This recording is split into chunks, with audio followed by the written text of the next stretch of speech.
the one thing people aren't talking about is that Kinston defense and how they've been rising to the challenge and creating some turnovers as well. So it's going to be interesting to see who makes the adjustments in this game and this contrast in styles and who can stop the other. Can Kinston stop that running game? And can James Kenan stop that passing game? Ladies and gentlemen. You're listening to the PJ's Designs House Plans by Perry Jones Aftermath Show with Michael Dwayne Humphrey. Now, here's Hump. Thank you, Susan. This is Michael Dwayne Humphrey from Hump's Heroes, and you're listening to the PJ's Designs House Plans by Perry Jones Aftermath Show, where we discuss the games from the week or the previous night, and in this case, Kinston High School. Your dream build starts as a single idea. For over 30 years, Perry Jones has been behind a drafting board, turning those ideas into concrete plans. New construction, perfect home additions, custom decks, or even that unique treehouse design. If you can dream it, Perry can draft it with PJ's Designs. So stop dreaming and start building with PJ's Designs. House Plans by Perry Jones.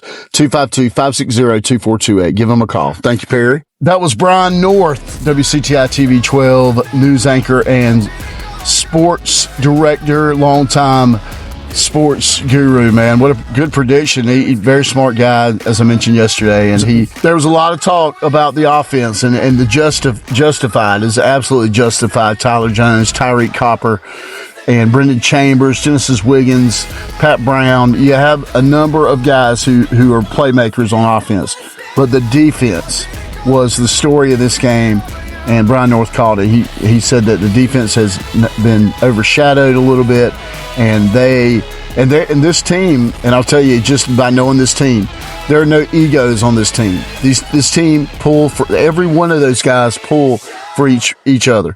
They love each other, and look, let me tell you too. During the week, it was real busy, but I did get a chance to speak to Kellen Bryant, the principal at Kinston High School, and she relayed some information to me that really is not really shocking, but it's just awesome. It's an awesome reflection on the student athlete at Kinston High School. Their cumulative GPA is 3.1 as a team, 3.1, and that is outstanding. So congratulations to that team, man. Just a bunch of great kids. They are great kids. I've been around them past 3-4 years, and they have really come together. And let me tell you, here's another thing.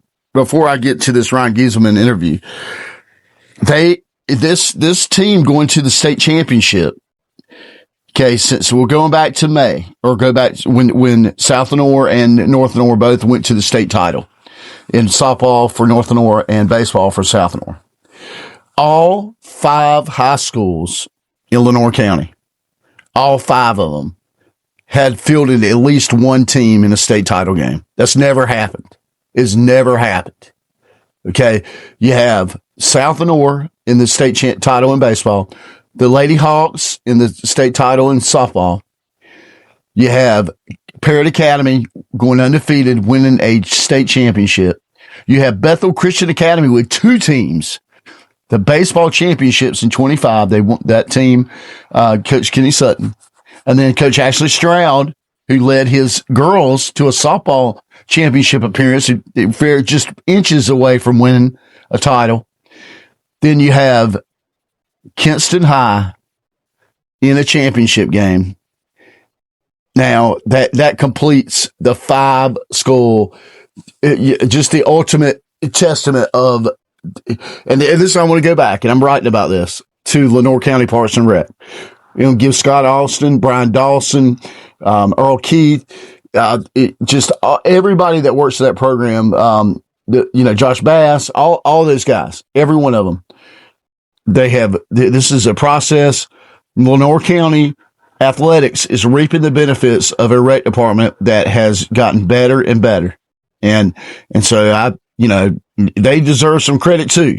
So, but not, the kids deserve a lot of credit, but I'm going to talk about that. Scott Austin's role in, or the rec department's role, and Brian Dawson, all these guys over there, he's been there for years, and finally reaping the benefits of their hard work. But anyway, I had a chance to speak to Ryan Gieselman yesterday, after the hangover, I guess, after the victory. He said he didn't get much sleep, and we talked about a lot of things. And here's Coach Gieselman, and I will introduce this in a second. Here we go. First of all, Coach, congratulations on the victory. I know hopefully you got some sleep, but I want to ask you about the defense. The defense came in and made a statement. They had been doing it the last 5, 6, 7 games, and just came out and punched the James Kenan in the mouth and just held that running game to almost nothing. I mean, did they feel slighted with all the talk about the offense, you think? Oh, and I think our defense took that personal because, some people said that, we can't defend the run because look how many points we gave up against Tarboro and whatnot. But I believe our guys really responded well in the moment. And like I said, we forced 2 or 3 turnovers and, to allow the offense to get going. And once we got going, we were able to, do some things both in the passing game and in the rush game that, allowed us to come out victorious. Yeah, last season against Whiteville, you had the momentum going into halftime. You were up 7, and you got the ball back, and you went for it on 4th down, and they stopped you, and the momentum just completely shifted, and Whiteville ended up winning the game, and it was still a great game, and it was kind of opposite. Do you think maybe that similar situation happened with James Kenan, except you guys were on the winning side of that?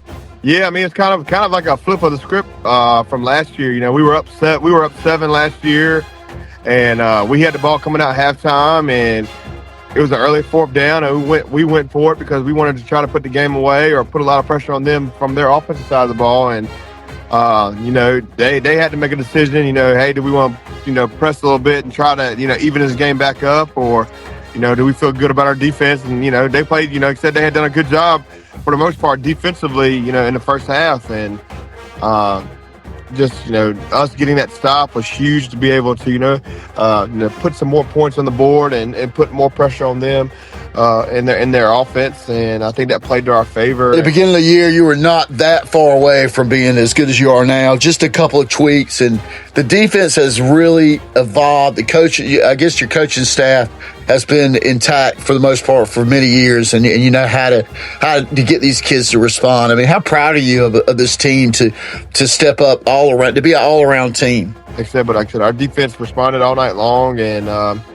it's great to see how much they've evolved since week 1 and how much better they're playing. And it's about getting better each week, and I believe that both sides of the ball, that's what we've done. And said, we for the first week in a good while, we didn't give up a kickoff return for a touchdown, so that was big on our special teams to be good. And safety also helped too when they snapped the ball over the punter's head. That was big for us.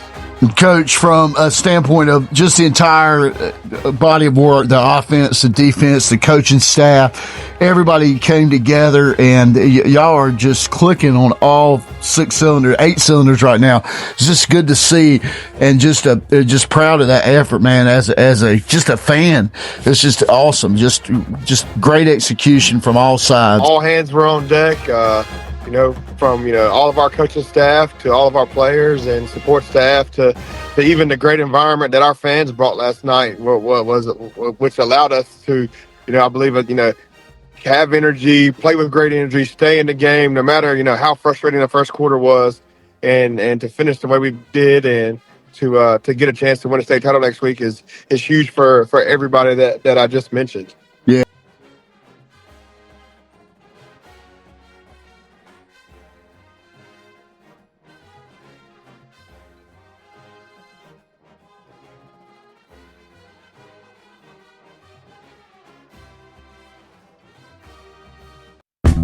That was Kinston head football coach Ryan Gieselman, whose team, 10 years to the day that they beat, I don't know who the Eastern Conference team was that year, might have been Whiteville, to advance to the championship game, and they eventually losing to Shelby.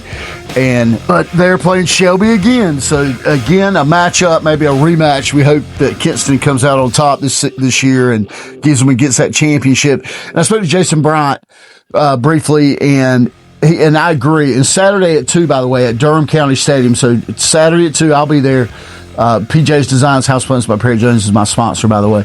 And I spoke to Jason earlier today, and he said, I agree with him. This team is there for a reason. The 10 years plus that Ryan Gieselman has been the head coach, the continuity of that staff, and then Kellen Bryant, who's been the principal there, the whole staff, that whole Kinston community has been together for a long time, and kids want to they want to go to places where they're familiar. They don't want to, and in life, everybody likes going to the same dealership to buy a car because they're familiar with the salesman.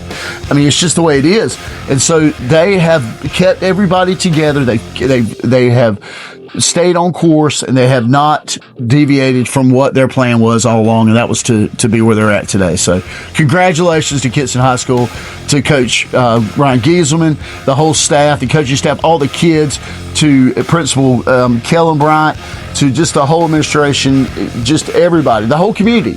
Congratulations to Lenore County, because all 5 teams, baby, you can say you went to a state championship this year. We're going up, baby. We're on the way. Kinston's on the way.